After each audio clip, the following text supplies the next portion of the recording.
The Chicago Bears 2023 schedule is out.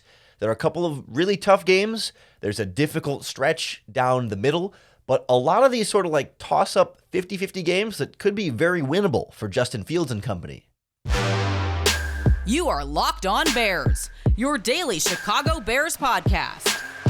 Part of the Locked On Podcast Network, your team every day.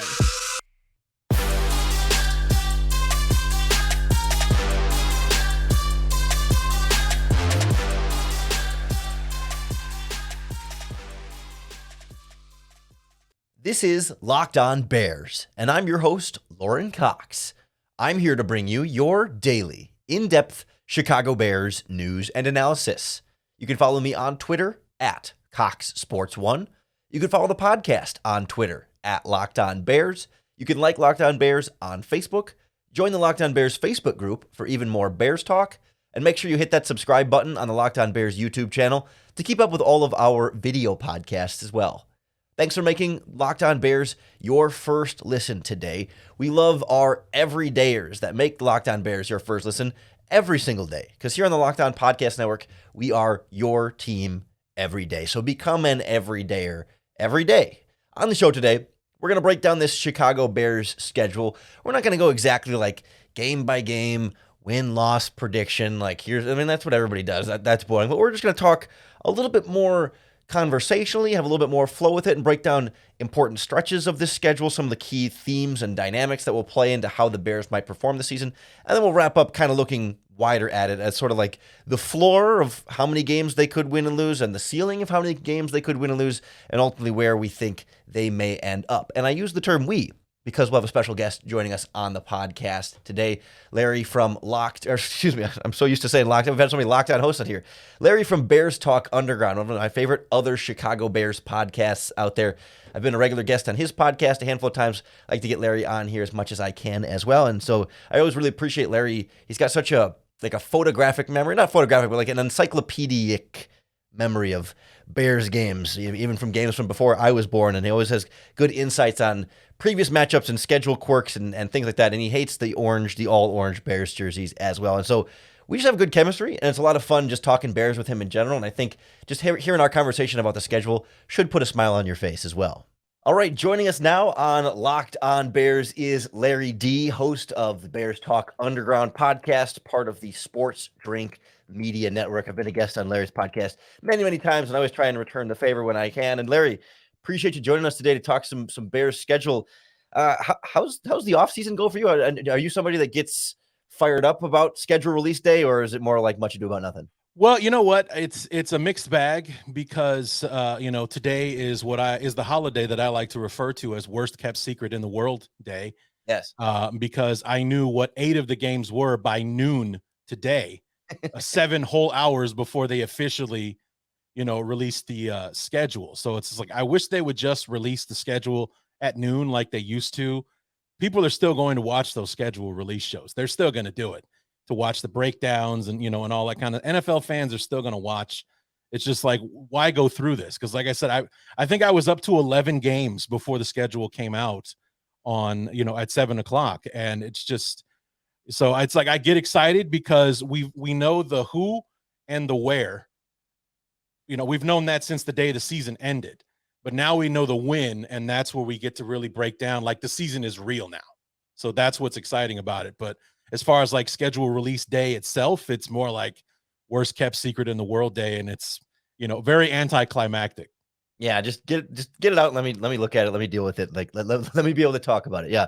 So release schedule comes out, and I think it was spoiled earlier in the day that they would open the season against the Packers. But was that your sort of first, like when you see the schedule as a whole, it's like, oh man, open and end the season at Green Bay. It feels like both a surprise and kind of not a surprise at the same time.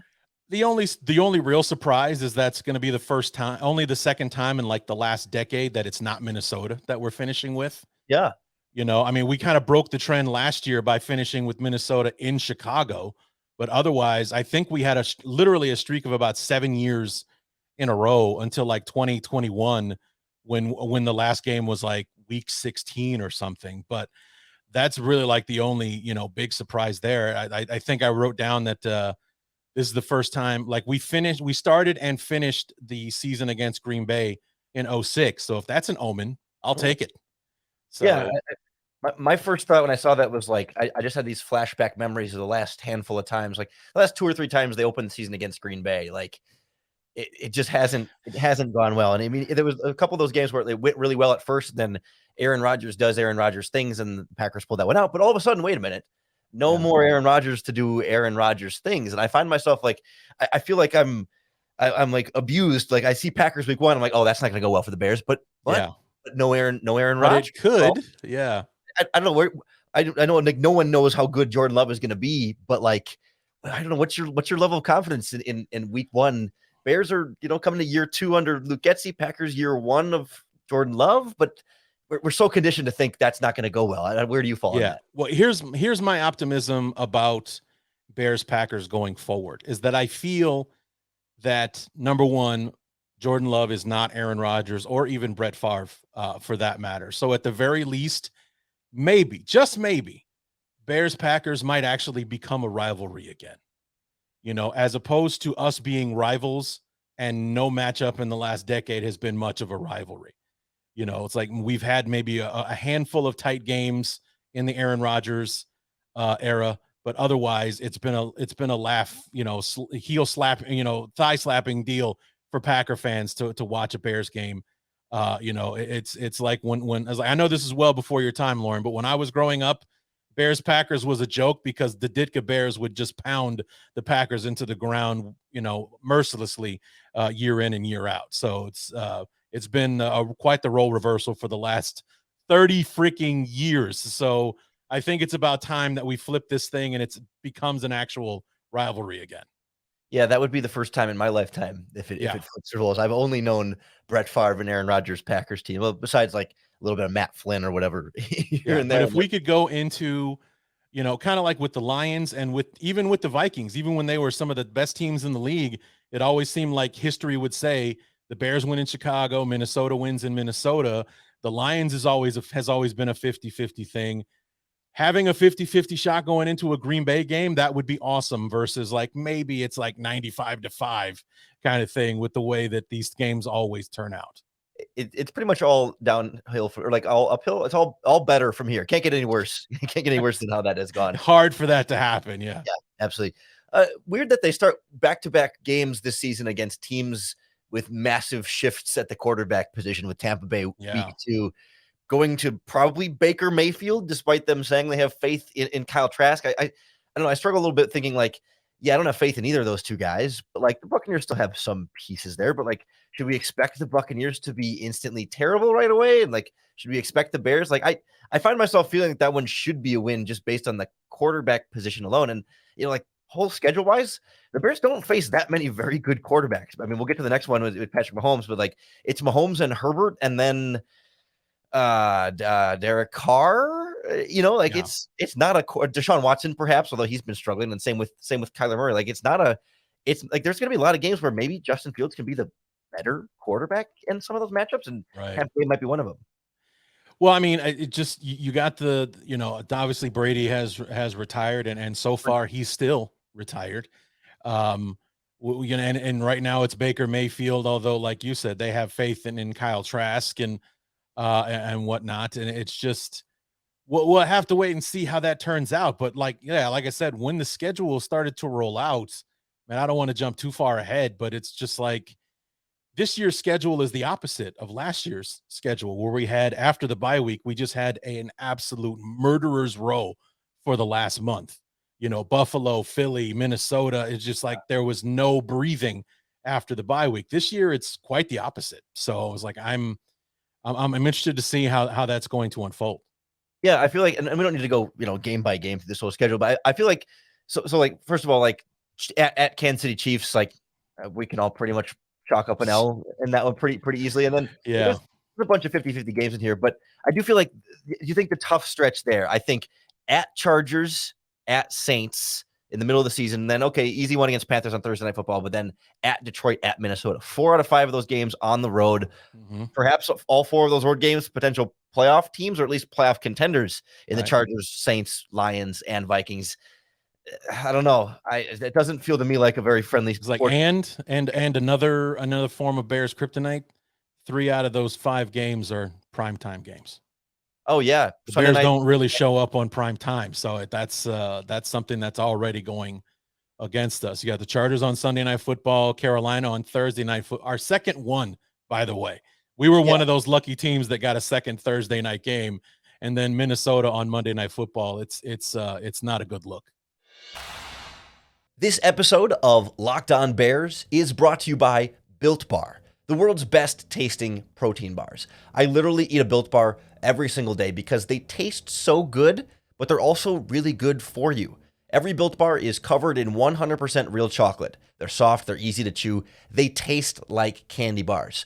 But somehow, at the same time, they're low sugar, low calories, high fiber, and high protein. We're talking 17 grams of protein, 130 calories, and 4 grams of sugar. There is not another protein bar product on the market that's this good for you and tastes this good.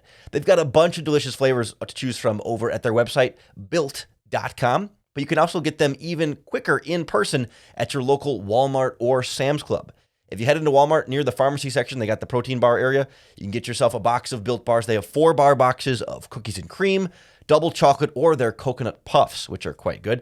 And if you're close to a Sam's Club, you can run in there, and they've got the 13 bar box with 2 of my all-time favorite Built flavors, the brownie batter puff and the churro puff. Tasting is believing. You got to try them for yourself, and you can absolutely thank me later either there or at built.com. How do you feel about those like 2 Thursday night games? Because I can see where it's nice to have a primetime Bears game, even though they've historically done bad on primetime. Their primetime games are the Commanders and the Panthers. Ugh. Those should be on paper winnable games. Although we saw the Commanders on Thursday last year, and that was god awful, dreadful. Well, I mean, I know that everybody was just chomping at the bit for a Thursday night rematch between the Bears and the Commanders. I mean, what a disaster that game. I mean, by the end of it, Al Michaels and Herb Street had turned it into a comedy show. Yeah, they're just cracking jokes about the lack of scoring taking place and how, the winning quarterback in that game passed for less than 100 yards and broke his thumb. He was out for like 10 weeks after that. Finished the game with a broken thumb and somehow came away with the win in that one. That game was a disaster. There's nobody going to be chomping at the bit to catch another Bears Commanders Thursday night game. But like last year, I agreed 100%. But like last year, after the Commanders game, they had that mini bye and kind of reassessed a bunch of things. And we saw them come out against the Patriots the very next game. And it was like, whoa, the Bears have arrived. Justin Fields has arrived. The new offense is here. And now you get 2 mini buys plus an actual bye. The other thing is, and this was one of my notes that I wrote down, as much as I hate Thursday night games, period. The players hate them. They're not always the best games. We don't always get the best matchups and that kind of thing. But, we've seen just in 1 year's time how well Eberflus gets his team ready after buys. Nagy was notoriously terrible at that. You would have never thought that we had 1 day off, let alone 10 or 14 or whatever when Nagy was at the helm. But those mini buys, both of them is a 10-day break to prepare for division opponents. Ooh, yeah. We're at Washington on Thursday night. Then we have 10 days to get ready for Minnesota. And then fast forward to week 10, with Carolina on Thursday night, 10 days to get ready for Detroit. So, I mean, those are going to be far more important games than Carolina or Washington, other than them being conference games. The bigger games are the ones that follow, with Minnesota after the Washington game, and even Detroit and Minnesota after the Carolina game. But we have 10 days to get ready for that matchup with the Lions, which is actually our first game against the Lions, week 11. So having 10 days to get ready for those division opponents, that's going to be a good thing. But seeing the Bears play on, having to play twice on Thursday night, I'm not a fan. And both Lions games are off of a bye then, because the second Lions game right after the actual bye. And we saw last year, they didn't beat the Eagles straight off the bye, but they came out in that game against the Eagles and they hung in there with the team that we didn't realize, but would end up in the Super Bowl. Yeah, we were severely shorthanded and we gave them hell for like 3.5 quarters. Yeah. I mean, I think you're right. It's quite a testament to Matt Eberflus that they're able to do that. And any concern in both of those cases that not only is it bad Thursday night opponent, but then also divisional opponent the next game of like kind of a look ahead game where it's like, okay, we got 4 days to prepare. I think that Eberflus, I think they're better than that. I think that they would do a pretty good job of keeping them focused, just based solely on the fact that these guys were always ready. When they came out, like I said, they didn't beat the Eagles, but coming off the bye, they were as prepared as they could be, and they played the best team in the NFC, or at the time, the best team in the NFL. I think they still had the best record in the league at the time. Gave him hell all the way, knocked Jalen Hurts out, and all that kind of stuff. They gave the Eagles hell before reality took over late in the fourth quarter, and everything. And then, like you said, with the first Washington game last year, 10 days, all of a sudden we had a brand new offense, and we ran the Patriots out of their own stadium that night. I could not believe what I was watching, during that game. The defense had like their last great performance of the year, and we put 30 on the board without a defensive touchdown in that game. I mean, that was remarkable what we saw there. So it's like, I think that Eberflus would be good about not looking ahead or looking past, Carolina or Washington, considering that these were both last place teams and everything. But, I don't think that they'll be guilty of that, Yeah, what do you think that final stretch of the season? You hinted at it earlier, like, last year, it was murderer's row after the bye week. Right. This year, yes, Lions after the bye week, but then at Cleveland, home against the Cardinals and Falcons, and then you wrap up at Green Bay. And I feel pretty good that the Cardinals are going to be a bit of a disaster there. I don't trust the Falcons to be playoff contending in week 17 at that stage. So could have 2 back-to-back wins there. Browns, I think, are going to be tough on the road in December, as if they got figured out with Deshaun Watson. But I don't know where you sort of feel that we don't have to get into like specific schedule or like final record predictions right just yet. But I don't know, could you envision a scenario where, you win 2 there, like back-to-back Cardinals Falcons, and go into week 18 at Green Bay, maybe with some kind of playoff? I mean, that's why I was saying this is the absolute opposite of last year. It's like you looked at last year's schedule when it came out. We had Buffalo, we had Minnesota, we had Philadelphia, we had Detroit on the road, and everything. And especially as the season went along, that last 4 games was looking more and more ominous, with Minnesota, running away with the division, with Detroit on the hot streak that they were on. Philadelphia and Buffalo were, the class of their conferences at the time. It's just like, what, the Bears need a break more than just about anybody right now. But it's like, I don't want to see what's going to happen in those last 4 games. It's like, but if you look at the schedule with the NFC South, the worst division in football on the schedule this year, and we play all of them except for Atlanta before the bye. And, the AFC West, we play in bunches before week 8. We're done with them before week 8. We have the Commanders. We have, Carolina on the schedule. Green Bay supposed to not be what they've been in the past. If we could win 3 or 4 of those last 5 games, we could sneak into the playoffs, because those are winnable games. I mean, with the improvements that the Bears have made on paper and everything, and I don't see how we can get much worse on defense than we were last year. The improved offense, it's a smidge better on defense, with the linebacking core and everything like that. Things could get interesting after the bye week. It's not too far-fetched to think that we could be optimistic going in those last 5 weeks. Yeah, it feels to me like the one game that feels completely unwinnable is the Chiefs game, right? I mean, never say never in the NFL, but like we can pretty much say the Chiefs game is as close to unwinnable as possible.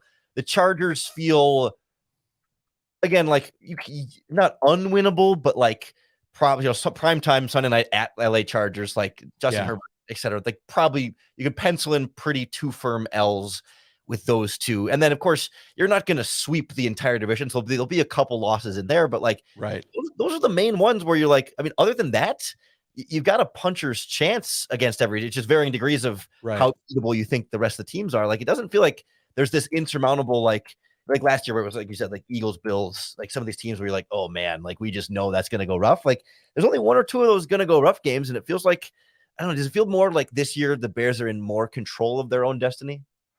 I do. I honestly do. And if we can get Lady Luck in the form of injuries this year, I would like our chances to go deep, as or to at least keep it interesting, throughout the season, as opposed to going on a 10-game losing streak to finish out the year after our best performance of the season, kind of thing. I mean, Green Bay and Tampa Bay, those are 50-50 winnable games right there. You take the loss against Kansas City.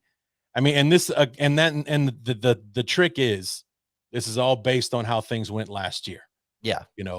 What are we really going to get from the Broncos in year 2 of Russell Wilson and year 1 of Sean Payton, which is a tremendous upgrade from the hack, no pun intended, that they had at coach last year. That guy turned out to be a disaster as of a head coach for the Broncos. And, when basically you had a team that was playoff ready, that was just a quarterback away from doing something serious, and had a top flight defense. But you and me and 9 of our closest friends could have, beat those guys last year. They were terrible. So it's like they just could not put points on the board, even with all the horses they have at wide receiver. They just couldn't do it. So it was a disaster. But will that be this year? What are the Commanders going to look like? We know that they have the decent receiving core, but they got Sam Howell at quarterback. Yeah. Now, the Vikings pretty much gutted themselves during the offseason. What are they going to look like this year? Vegas with Jimmy Garoppolo, and it goes on and on. Derek Carr in New Orleans, but that one's in New Orleans and we don't play well in New Orleans, and that kind of thing. So, I mean, you could talk yourself into quite a few more wins than we'll probably end up with. But I just think that means, at the very least, we're going to give ourselves a fighting chance, this year. Yeah. And I think it becomes like, I know like every schedule is a Rorschach test for how you feel about the team, but like, I think the Bears are especially that way, where it's like, if you I'm thinking national media rise, right? Like, I think we're going to get some of these like pretty low win predictions, because there's so many of those games that, we describe as a 50-50 toss up, where it's like, if you don't think Justin Fields is any good and you think this Bears, I'm not saying you, but if I'm if a national person doesn't think Justin Fields is very good, and the Bears had the worst defense in the NFL last season, and you can't fix that. They didn't fix it all in one offseason. Then I can see like you could talk yourself into the negative where too. It's like, okay, well, they're not going to beat the Broncos, and they lost the Commanders last year, and the Raiders maybe with Jimmy Garoppolo and Josh McDaniels can make something better happen there. Like, you can start to go through these 50-50 games and talk yourself into the Bears losing more of them, and maybe then you become more of like to me, like the floor feels about like 5-6 wins, like the absolute floor there of like, you're going to beat the Panthers. No one thinks the Bears are going to lose to the Panthers, or probably not the Cardinals. And probably, like there's enough of those bad teams that's like a 5-6 win floor. But then, like, as you were saying, like if Justin Fields takes that step and this defense plays better as these younger guys grow, then, those 50-50 games, Broncos, Commanders, Raiders, Saints, splitting them with the Lions and maybe the Vikings, the Browns, like those become wins, and you're pushing, 10, 11. Yeah. On the high end, like, is that kind of the range you find yourself feeling like the floor? Well, yeah, that's like, I feel like the ceiling, I could definitely, being completely biased and drinking every little ounce of Kool-Aid, I could see 10 or 11 wins, but I also absolutely see the floor as about 5 or 6.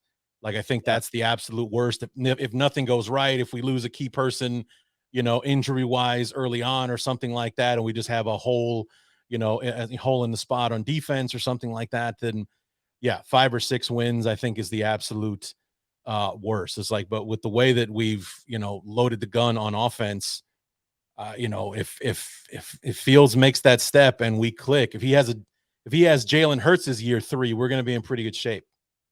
Yeah, absolutely. And the pathway is there, right? You can see a clear path to success, or a clear path to where there's still some struggles along the way. So I think I'm with you on that, where, if the high end is 10, 11 and low end is 5 or 6, then reality probably lands somewhere in the middle. And I find myself 8 or 9 in that spot. Like, I think in those 50-50 games, like the Bears are going to win a few of those that you feel like maybe they shouldn't, like they'll beat like Russell Wilson and the Broncos and maybe the Commanders in there, but then they'll lose one that you don't think they should have lost, like the Raiders or the Saints or the Browns or something in there that you feel like, man, you really could have had that one, but it's still a younger Bears team. They still have holes on defense. They're still learning how to win games and how to be winners. And that with that's going to come some growing pains. And I ultimately kind of end it, I think 9 if you stay pretty relatively healthy and things go pretty well, or 8 if you run into some trouble. Where do you fall? That's pretty much, like I said, the ceiling being 10 or 11, the floor being 5 or 6. I like, 8 or 9 as like the realistic thought. I mean, and if it's 9 wins, we could still be talking about a possible, like that Green Bay game. Yeah. If it doesn't get flexed to Sunday Night Football in that final week of the season, it's going to snap a 17-year primetime streak against Green Bay. But Wow. if both the Bears and the Packers are at 8 or 9 wins and playing for the last spot in the NFC, that's going to be the Sunday night game. And I think the big picture too, like if the Bears go from 3 wins last year to 8 or 9 wins this year, like that's massive growth and progress. Like, sure, it's not 11 wins, it's not a deep playoff run. Like they'd probably be a one and done wild card team against, the Saints or the Lions or one of these divisional winners that doesn't get a bye, but like, or the Cowboys or whatever. But like for that being year 2 under Matt Eberflus, for how far they would have had to come from last year with how disastrous they were, like, it doesn't feel like an exciting, like 8-9 wins isn't supposed to feel great, but it kind of should for this team. I don't know. What do you think about expectations? Well, it's like, I think the expectations are definitely higher. I think that we've all been looking forward to 2023 since the beginning of 2022. I mean, we all knew last year was going to be rough because, Ryan Pace left the cupboard bare. 5 draft picks, one of the lowest cap figures in the league. And, Ryan Poles could only do so much. I mean, he somehow sprinkled fairy dust on those 5 picks and turned them into 11 somehow, but 8 of them were on day 3. So, even though we got some good return out of Braxton Jones and guys like that, even Sanborn as an undrafted free agent, but we can't expect that he'd be able to do that again.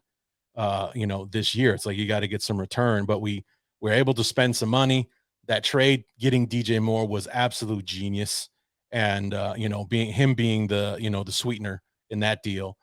Because after that, it's just like, oh, look at all these draft picks we have. But when you see DJ Moore at the bottom, you're like, oh my God, he got DJ Moore. It's like, that's what made you really excited about the trade, was that getting DJ Moore, we can get an immediate return out of DJ Moore, as opposed to being excited, like, hey, 2 first rounders in 2024, 2 second rounders in 2025. We're going to be able to load up and get some young, talent on this team. It's like, we got DJ Moore. We can use him right now and talk about an area of need that couldn't have been filled any other way. It's always exciting to talk Bears with you, Larry, whether it's on my podcast or yours. Really appreciate you coming on. Let everybody know a little bit more about Bears Talk Underground, what you're doing, what you got planned for this offseason, and where they can check it out. Well, we got our upcoming opponent preview series. That is how I fill in this vast wasteland between the schedule release and the start of training camp, is that I have a guest, whether it be a podcaster, a blogger, a beat writer, representing each one of our opponents, break down 2022, look forward to 2023, and just kind of introduce our opponents to my listeners and everything. We're going to be starting that around the end of this month, or like around Labor Day weekend, and that will carry us through the month. And you're always the main event when we do the Bears. You're my guy, so you come in, we talk Bears for about 12 hours, and wrap up the off season right before training camp. So that's what I got planned on the slate right now. I appreciate you when you're on here that we somehow kept it to 25 minutes of just us talking Bears. It's a miracle that we can keep it on my show. We're just getting warmed up at 25 minutes. We haven't hit record yet after 25 right minutes. Exactly. We're still BSing before we hit record. Again, the podcast is Bears Talk Underground. You can follow them on Twitter at BTU_Larry. And Larry, it's been a pleasure. Thanks so much. Always a good time, man. Thanks. Thanks again to Larry from Bears Talk Underground for joining us on the podcast today to break down that Chicago Bears schedule. If you enjoyed our conversation, certainly check out his podcast, but make sure then you're also subscribed to Locked On Bears on YouTube or wherever you get your podcasts. That's the best way to keep up with all of our daily, in-depth Chicago Bears news and analysis. Thanks for making Locked On Bears your first listen today. We love our everydayers here on the Locked On Podcast Network, tuning in all 5 days each week to get your Bears fix. And of course, you have to tune in to get your next opportunity to bear down.